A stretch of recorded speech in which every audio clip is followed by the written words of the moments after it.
the cake is growing. Most people don't know what the WTO is.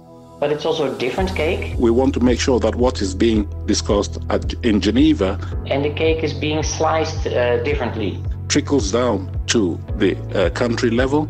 There are some winners, but also clearly some losers. Sometimes there are governments that are blaming the WTO for all evils.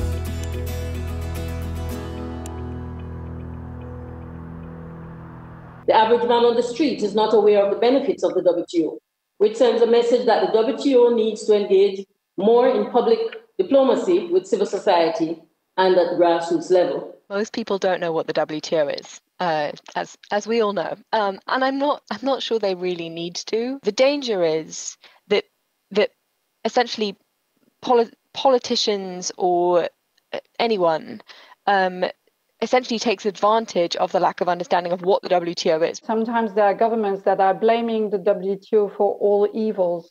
It's the same with the European Union, right? When governments are signing a deal with one hand, and then as soon as they're back home, they pretend that they had nothing to do in this because they don't have the courage to sell it back to their population. We think that it is important that the WTO is more connected with the people, with the grassroots, and we want to make sure that what is being discussed in Geneva trickles down to the country level.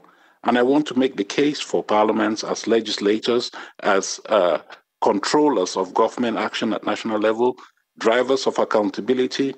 I want to make a case for their role in providing for a more transparent, accountable, equitable, and fair global trading system. I don't know to what extent having a real discussion with parliamentarians so that what they bring to negotiation is really a political agreement would strengthen their hand to have the courage when they go back home to tell the truth. This was in our interest. And yes, there will be some pain, but there is also some gain, and not blame a transnational organization or anything for what they decided to sign on to. I think also in terms of selling, let's say the liberal economists have also not done a good job. They've been overselling trade.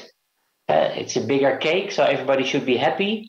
No, it's indeed the cake is growing, but it's also a different cake, and the cake is being sliced differently.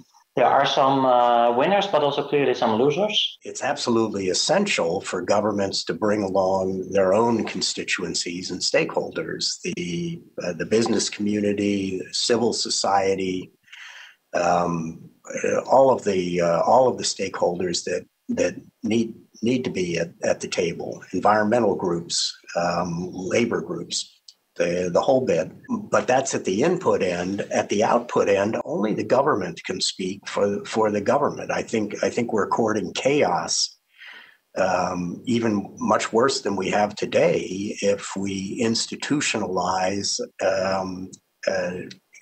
a lot of different voices having a seat at the table. My observation that time as Minister for Trade for the Netherlands was that also the debate was too much dominated by indeed the special interest, and the silent majority again was silent. And it are the employees, it are the consumers, it are citizens which benefit, let's say, from these global trade agreements. So let's make that visible, involve them as much as possible. The WTO has been highly instrumental in powering the growth and the dynamism of a global economy. But the WTO has also conditioned in a very important way part of the basic ILO mission, which is ensuring that this economic growth is accompanied by parallel social progress and advancement. It is becoming increasingly difficult for trade agreements to be concluded in abstraction of their social, labour and environmental consequences.